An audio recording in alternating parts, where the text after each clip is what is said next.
Hey, what's going on everybody? Welcome back to the channel. So today I am finally recording my GBA games pickups from the Southeast Game Exchange a couple weeks ago. To kick things off, this one I did actually get at DreamHack Atlanta, which was a couple months ago now. I only picked up one GBA game there, so I'm just going to kind of throw this in with that bunch. But that game is going to be Midnight Club for the Game Boy Advance. So I saw this one at DreamHack. I actually didn't even know that this was a game that was made for GBA.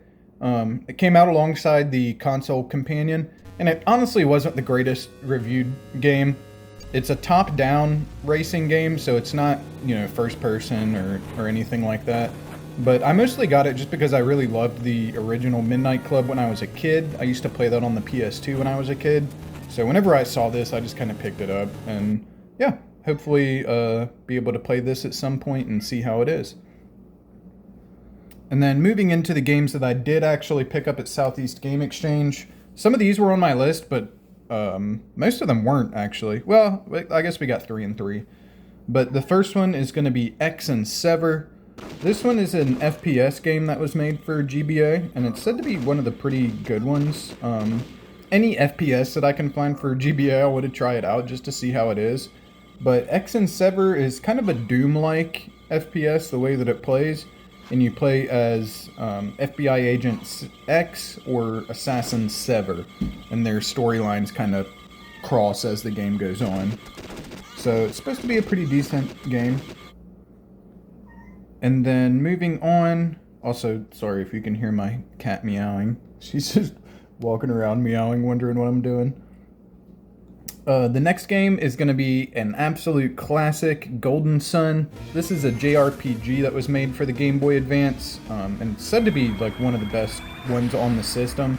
My buddy Josh from HCS Pro Talk, he actually said this is his favorite game series of all time. So that made me a little more excited even to play it. But if you watched my Southeast Game Exchange video, you might have heard at the end I said that I felt like I kind of got ripped off on the price of the game a little bit, and that is unfortunately going to be this one here. I'm really happy that I got the game, and as long as it works, it's not a big deal. But this was the first one that I saw at the convention, and started talking with the dude at the booth. He was a cool guy.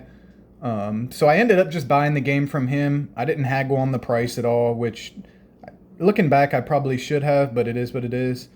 And then a couple booths down, I saw the same exact game with like a perfect label for the same price. So that was kind of unfortunate, but either way, I'm still happy to have the game.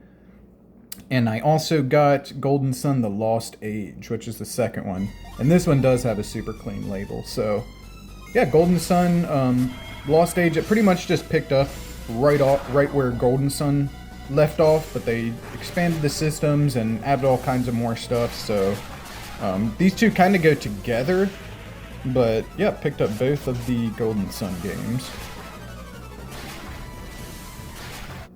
So after that, I've got Star Wars Revenge of the Sith. This is, the last 3 games here are all games that I didn't even know were made for GBA. This is going to be one of them. It's a movie tie-in game, of course, that came out alongside the movie. And it's short, but it's said to be a pretty good little hack and slash side-scroller Star Wars game. So that was cool to see. And yeah, picked up Star Wars Revenge of the Sith. Another movie tie-in game that I saw that I was pretty excited to see was Lord of the Rings: The Two Towers. It's kind of similar to Star Wars. It's short, but it's said to be a pretty good game. And you can, I think, play as a ton of different characters, I was reading, so. Also picked up Lord of the Rings: The Two Towers for the GBA. Again, didn't even know this game was made for Game Boy Advance. It's kind of cool figuring out all these just different games that you wouldn't even think would have been made for the GBA, and come to find out they were. And lots of times they're totally different from their console companions, so you do have to be ready for that. But either way, it's cool to have it in that form factor as well. And then the last game that I'm going to talk about today was Avatar: The Last Airbender. I saw this one randomly, and I'm a pretty big fan of the show Avatar, so I just picked this one up. But the reviews online were saying it's actually a pretty good game. I don't really know a ton about it. I did read that it's an original story set in between the first and second book of the show, so that's kind of cool. But yeah, picked this up just because I'm an Avatar fan. So Avatar: The Last Airbender for GBA. And then finally, just as a final thing that I did pick up at the Southeast Game Exchange, it's going to be this cool Xbox pin. You may have seen this in my original Southeast Game Exchange video if you watched all the way to the end. But this is a kind of an inside pin that the Xbox marketing sent out to retailers, mostly to GameStop. That's where the GME comes in there. Happy to pick up this Xbox pin, and I'll probably end up putting this on my Halo bag for the events and stuff. But yeah, that is going to be about it for the video today, everybody. Thank you all so much for watching. Hopefully as I continue to do videos like this, they'll get better.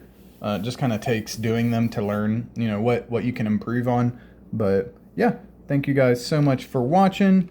I'll just go ahead and lay out all the games here. Just kind of randomly lay them out so we have a full catalog. And then of course the Xbox pin.